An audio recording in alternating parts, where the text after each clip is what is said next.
اچھا جی، آپ سب لوگوں کو اپنے چینل پہ خوش آمدید۔ میرا نام سہیل عبدالی ہے۔ سب سے پہلی ریکویسٹ ہم آپ پلیز کر دیں،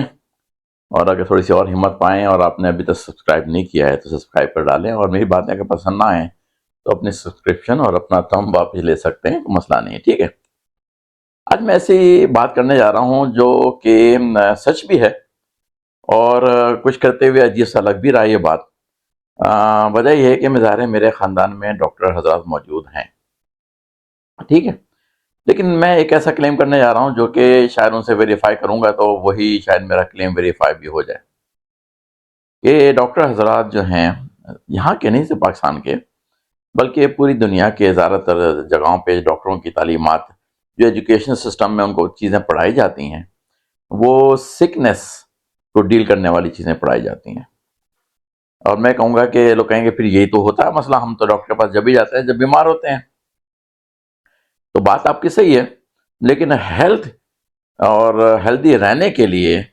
کیا چیزیں چاہیے ہیں اس کی ٹریننگ نہیں دی جاتی ان کو۔ تو اس لیے کبھی بھی کوئی بھی آپ میں سے جو بھی میری ویڈیو دیکھ رہا ہے کبھی بھی ڈاکٹر کے پاس نہیں جائے گا کہ بیمار تو میں نہیں ہوں، لیکن میں یہ کھا رہا ہوں یا پی رہا ہوں یا یہ کھا رہی ہوں یہ پی رہی ہوں، اس طرح کی چیزیں میں کنزیوم کر رہی ہوں اپنی ڈیلی لائف میں، کیا یہ چیزیں صحیح ہیں میرے لیے یا اس میں تبدیلی لانی چاہیے؟ اور جو بھی میرے معاملات ہیں اس کو آپ دیکھتے ہیں، جانتے ہیں، سمجھتے ہیں، تو بتائیے ڈاکٹر صاحب کہ میں کیا چیزیں کس طرح سے کھاؤں اور پیوں تاکہ میں زیادہ صحت مند رہوں اور آپ کے پاس بیمار ہو کے نہ ہوں۔ اس کام کے لیے کوئی بھی کبھی بھی ڈاکٹر کے پاس نہیں جاتا، اور یہ ایک کامن سی بات سمجھی جاتی ہے کہ یہی ہے۔ تو اس سے ایک بات تو یہ ثابت ہوتی ہے کہ ڈاکٹر حضرات کو تعلیم نہیں دی جاتی کہ آپ کو ہیلدی کیسے رکھا جائے، مطلب فوڈ اور نیوٹریشن کے اوپر تعلیم بہت ہی لمیٹڈ دی جاتی ہے، بہت ہی کم دی جاتی ہے۔ وجہ کیا ہے کہ یہ سارا کورس ورک اور ساری جو تعلیم پوری آپ کی ڈاکٹر کو ڈاکٹر بنانے کے لیے تیار کیا گیا ہے، کورس ورک جو اسکول میں پڑھایا جاتا ہے، مطلب یونیورسٹی کالج میں پڑھایا جاتا ہے، میڈیکل کالج میں پڑھایا جاتا ہے، وہ سارا فارماسیوٹیکل کمپنیز کی نگرانی میں تیار ہوتا ہے۔ اب ان کو کیا دلچسپی ہو سکتی ہے کہ آپ کو صحت مند رکھا جائے؟ ان کا بزنس آپ کو صحت مند رکھنے سے تو نہیں چلتا، اس لیے وہ تعلیم وہ صرف دیتے ہیں کہ آپ کو جب یہ بیماری ہو تو آپ کو یہ والی دوا دی جائے۔ اب اس میں بھی اتنی کمپلیکیشن آ جاتی ہیں دوائیں دینے میں کہ اگر کوئی کسی کا وزن جو ہے فار ایگزامپل 100 پاؤنڈ ہے، مطلب سمجھ لیں کہ 60 کے جی ہے یا 55 کے جی ہے یا 50 کے جی ہے یا 70 کے جی ہے، اب ہر کے جی کے لحاظ سے دواؤں کی مقدار اور دواؤں کی ضرورت ڈفرینٹ ہوتی ہے، یا عورت ہے یا مرد ہے، یا یہ کہ انڈیا کا رہنے والا ہے یا یہ کہ وینزویلا کا رہنے والا ہے یا رشیا کا رہنے والا ہے، امریکہ کا رہنے والا ہے، ان ساروں کی ضرورت دواؤں کی بالکل ڈفرینٹ ہوتی ہے، کیونکہ یہ ڈفرینٹ علاقوں سے آئے ہوئے ہیں، یہ ڈفرینٹ علاقوں میں صدیوں سے پلے بڑے ہیں، تو ان کا سسٹم بہت ڈفرینٹ ہو چکا ہے بنسبت ان لوگوں کے جو دوسرے علاقوں میں، جیسے بنگلہ دیش کے لوگ ہیں فار ایگزامپل، یا پاکستان کے لوگ ہیں، وہ صدیوں سے اس علاقے میں پلے بڑے ہیں، تو ان کی جسمانی ضرورت بہت مختلف ہے بنسبت اسکینڈینیوین کنٹریز کے جو کہ سرد ممالک کے لوگ ہیں، ان کی جسمانی ضرورت بالکل ڈفرینٹ ہے۔ لیکن یہ باتیں ڈفرینشیٹ کرنا بھی میڈیکل کالج میں نہیں سکھایا جاتا، بس یہ کہا جاتا ہے کہ یہ بیماری تو اتنے ملی گرام، یہ نمبر تو اتنے ملی گرام، وہ نمبر تو اتنے ملی گرام، اس پہ چلتا ہے سارا کام۔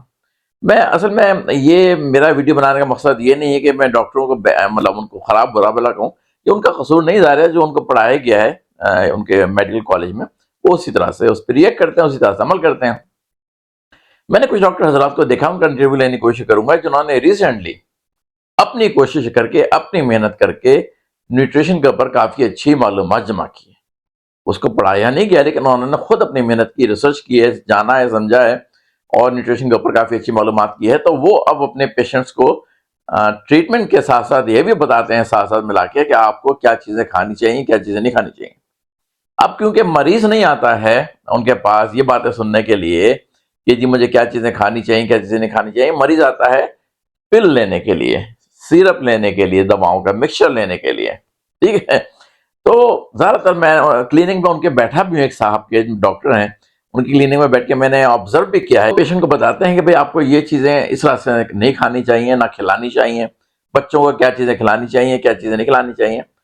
تو زیادہ تر جو وہاں پہ آئے ہوتے ہیں مریض، وہ ان کے چہرے سپاٹ ہوتے ہیں، وہ سننے کے لیے تیار نہیں ہوتے، وہ صرف اس وقت کے لیے تیار ہوتے ہیں کہ آپ مجھے پرچے پہ نسخہ لکھ دیا جائے گا کہ دوائیں کھاؤ، میں اس پہ خوش ہوں، میں جا کے ابھی میڈیکل اسٹور سے دوائیں لوں گا اور دوائیں کھانا شروع کر دوں گا۔ لیکن بیماری آئی کیسے، آئی کہاں سے، کیوں آئی، اس کو کیسے روکا جا سکتا ہے، اس کو کیسے ختم کیا جا سکتا ہے فوڈ کے ذریعے،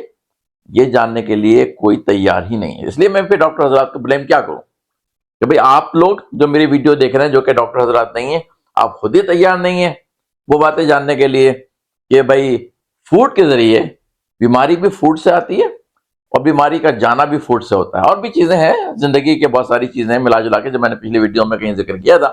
کہ 5-6-7 چیزیں ہیں، لیکن بیماری آتی بھی زیادہ فوڈ کی وجہ سے،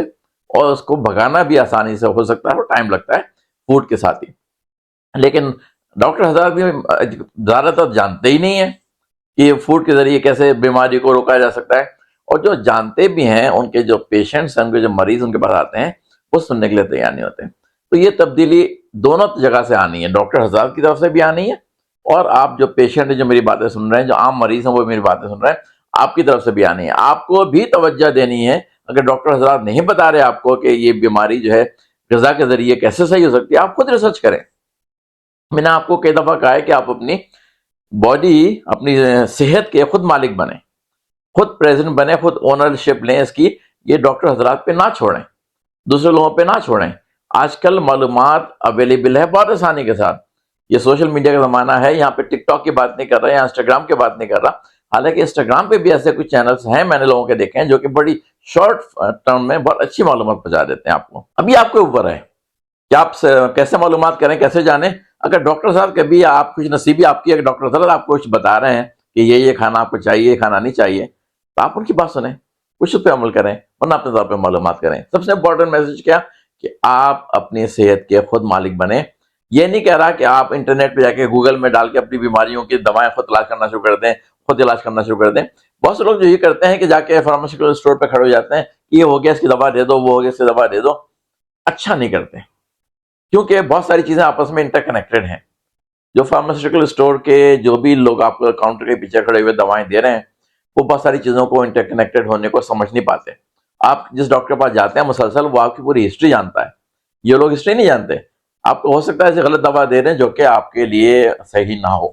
میں آپ کو یہ مشورہ دوں گا کہ آپ کو کوئی مسئلہ ہے تو آپ ڈاکٹر کے پاس جائیے، بجائے اس کے کہ آپ فارماسیوٹیکل اسٹور پہ جا کے اس کو بتا دیں یہ ہے، وہ دوا کچھ پکڑا دیتا آپ کو۔ وہاں پہ کیا ہوتا ہے، ڈاکٹر کے پاس وہ معلومات نہیں پہنچ پاتی کہ آپ نے یہ دوا کیا کھائی تھی، کب کھائی تھی، کس طرح سے کھائی تھی، ہسٹری نہیں بنتی، تو پھر اس کا ٹریٹمنٹ جو ہے وہ جب آپ کو کبھی کوئی دوبارہ جانا پڑے ڈاکٹر کے پاس، ہو سکتا ہے وہ مکمل نہ ہو۔ چلیے لمبی بات ہوگی، انشاءاللہ اگلی ویڈیو میں کسی بھی دوبارہ اسی موضوع کو آگے چلاتے ہیں۔ جب تک اجازت دیجیے، اللہ حافظ۔